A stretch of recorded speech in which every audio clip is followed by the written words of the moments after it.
Hello, boys and girls. This is Aunt Fernita, and I have a wonderful story for you called A Hole in the Roof.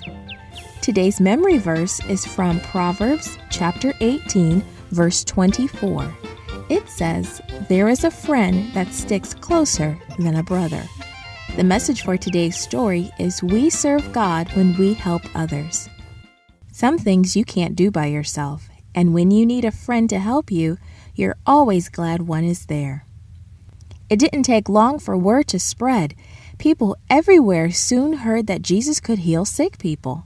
Everywhere he went, big crowds came to hear him teach and to be made well.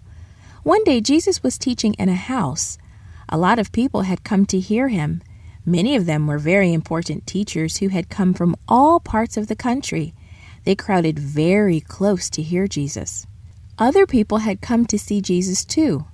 They had come to be healed. But they were not considered very important, and because the house was so crowded, they couldn't get in. They just couldn't get close enough to Jesus to ask him for help. One man was paralyzed. That means he couldn't walk. He couldn't even move by himself. He was there because he had friends who had carried him on a mat. But because there were so many people in the house, they couldn't get in. So what could they do? This man's friends were not about to give up. They had come so far, and they were determined to get him in to see Jesus, even if the crowd wouldn't let them through.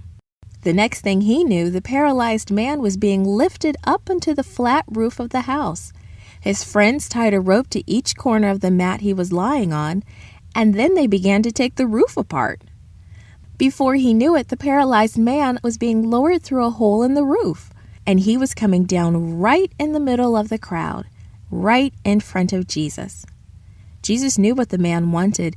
He wanted to be forgiven and made well. He knew what the man's friends were thinking too. They wanted their friend to be well, and they knew Jesus could heal him. The man who couldn't even sit up by himself watched Jesus. He didn't even have to ask to be healed. Jesus said to him, "You are forgiven. Get up, take your mat, and go home." The man jumped up, grabbed his mat, and ran home praising God. Everywhere Jesus went, big crowds came to hear him teach, and many came to be well. Jesus helped them all. Jesus wants you to help others too, and he will help you to do so. All you have to do is ask him. This podcast was brought to you by Gracelink.net and Studio El Piso. For more children's resources, please visit Gracelink.net.